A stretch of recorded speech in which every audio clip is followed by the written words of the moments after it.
Monsieur le maire, monsieur le premier adjoint, si je devais résumer ma pensée et annoncer mon vote, je dirais que vous avez plutôt bien exécuté un mauvais budget. En effet, le budget primitif 2016, qui nous conduisait tout droit à la catastrophe financière, a été rectifié en exécution et présente un bilan moins pessimiste. J'avais voté contre le budget primitif, mais il est difficile, quand une municipalité initie un effort, même timide, de redressement, de ne pas lui en donner acte. Il ne faut pas être sectaire, monsieur le maire. Le budget 2016 était catastrophique. Nous n'allons pas refaire ici un débat antérieur, mais nous avons tous constaté que le budget 2016 était beaucoup trop lourd en dépenses de fonctionnement, en particulier en ce qui concernait le train de vie de la municipalité. Il était également noté que les ratios d'endettement de notre ville devenaient assez préoccupants. Quant aux recettes, elles devenaient très insuffisantes malgré un élargissement des bases. En solde, les coefficients d'épargne devenaient très symboliques avec un risque d'épargne nette nul, voire négative. Face à cette contrainte sur nos ressources, les investissements matériels étaient réduits à la portion congrue. Or, notre voirie ainsi que nos locaux scolaires méritent d'être entretenus, voire dans certains cas agrandis. Dans ce contexte morose aggravé par l'ignoble attentat du 14 juillet 2016, force est de reconnaître que votre prédécesseur et successeur a serré les vis.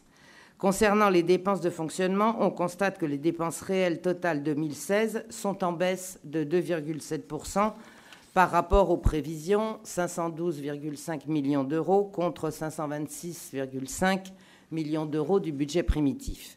Si parmi ces dépenses, on pointe le 0,12, c'est-à-dire les dépenses de personnel, on constate que le compte administratif marque une économie de 3% par rapport au budget primitif, et ce, malgré les améliorations statutaires nationales. Même constat pour les éléments les plus visibles du train de vie de la municipalité.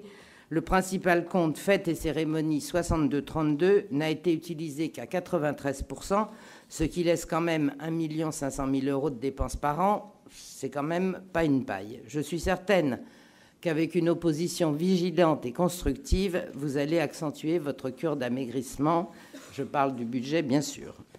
Néanmoins, malgré ce tour de vis, l'investissement réel n'a pas trop souffert. En effet, les investissements matériels des comptes 20 à 23 ont été globalement réalisés à 90% des prévisions du BP 2016, ce qui représente un ratio tout à fait convenable.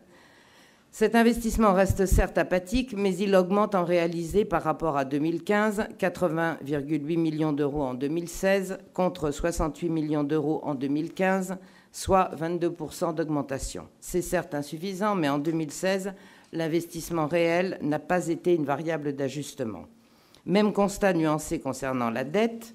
La dette classique augmente certes de 1 million d'euros. Le PPP Alliance est remboursé à hauteur de 4,7 millions d'euros. Globalement, la dette municipale est très élevée. Son poids tombe à 10 ans. En clair, elle influe dans une zone moins dangereuse qu'auparavant. Reconnaissons également que l'opération sur la renégociation du prêt caisse d'épargne numéro 474 est techniquement valable. En cette période d'incertitude, il est en effet opportun d'échanger du 2,92% à moyen terme contre du 2,90% à long terme. Sur le plan des emprunts toujours, je serai plus réservé sur le réaménagement du prêt Dexia numéro 484, je vous en avais déjà parlé, à taux variable. Il n'est pas prudent de passer de l'indice livret A à l'Euribor, dont on sait combien il a été manipulé dans le passé. Enfin, pour le solde d'épargne de notre ville, le moteur de notre investissement reste faible. 3,53 millions d'euros, c'est-à-dire un niveau symbolique, 0,5% de la masse totale de notre budget, ce qui est assez dérisoire. Pour être clair, la gestion plus rigoureuse de 2016 a été rendue nécessaire par la baisse des dotations de l'État et le coût indispensable, évidemment, des mesures prises après le tragique événement du 14 juillet. Faute de rigueur, les ratios de gestion et d'endettement auraient dépassé la zone rouge, même si les indicateurs d'alerte restent quand même encore à l'orange. En conclusion, je voudrais émettre 2 suggestions et un avertissement. La première, c'est que nous examinions rapidement un projet de décision modificative budgétaire 2017 afin de voir si nous pouvons, là encore, passer un cap délicat sur le plan financier. La seconde serait l'élaboration d'un tableau de bord trimestriel. L'exécutif connaît chaque semaine le niveau des engagements et de la consommation des crédits par chapitre.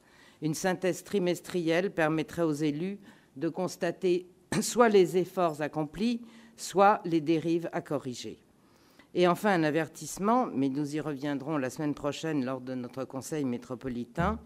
Il faut que nous prenions garde à ne pas transférer sur la métropole toute la mauvaise dette et tous les chantiers pharaoniques. La ville de Nice ne peut pas résoudre sa crise financière en dégradant le budget métropolitain. Pourquoi ? Parce que simplement Nice-Ville pèse près des 2/3 du poids budgétaire de la métropole. Donc si la métropole bat de l'aile, ce sont bien les contribuables niçois qui, d'une façon ou d'une autre, paieront les 2/3 de l'addition. C'est bien ce doute fondé à la première lecture du compte administratif de la métropole dont nous débattrons le 29 juin qui m'empêche de voter pour le compte administratif de notre ville. C'est pourquoi je m'abstiendrai sur cette délibération.